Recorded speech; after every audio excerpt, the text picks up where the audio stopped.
नमस्कार, स्वागत आहे तुमचं घरची चव या आपल्या यूट्यूब चॅनलमध्ये। आज आपण बनवणार आहोत मऊ लुसलुशीत असा रव्याचा उत्तप्पा आणि शेंगदाण्याची चटणी।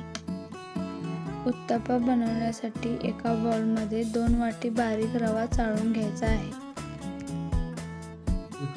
रवा चाळून घेतल्यानंतर त्यामध्ये 1 वाटी दही घालून व चवीनुसार मीठ घालून पाणी टाकत ते मिश्रण एकजीव करून 5 मिनिटांसाठी झाकून ठेवायचे आहे।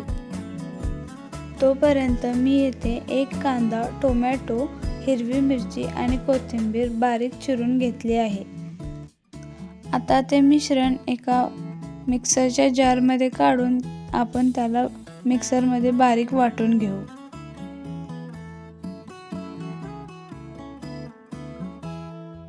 आता तयार झालेले बॅटर एका बाउलमध्ये काढून त्यात 1 छोटा चम्मच सोडा टाकून 2 मिनिटांसाठी बाजूला ठेवून देऊ।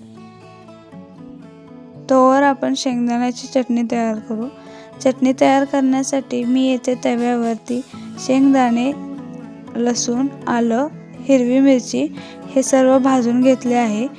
आता ते सर्व मिक्सरच्या जारमध्ये काढून त्यात कोथिंबीर टाकून मिक्सरला बारीक वाटून घ्यायचे आहे।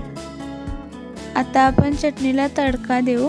त्यासाठी तडका पॅनमध्ये तेल टाकून तेल गरम करून त्यामध्ये जिरे, मोहरी, कढीपत्ता टाकलेला आहे। जिरे, मोहरी तडतडल्यानंतर ते आपण चटणीमध्ये टाकून घेऊ।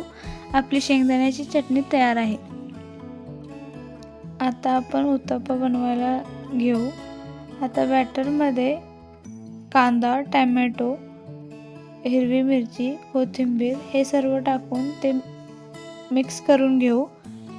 आता आपण गॅसवरती तवा ठेवून त्याच्यावर तेल टाकून उत्तप्प्याचे बॅटर पसरवून घेऊ। थोडेसे तेल टाकून उत्तप्पा परतवून घेतला आहे। उत्तप्पा दोन्ही साइडने हलका सोनेरी रंग येऊपर्यंत भाजून घ्यायचा आहे। असेच आपण सर्व उत्तप्पे करून भाजून घेऊ।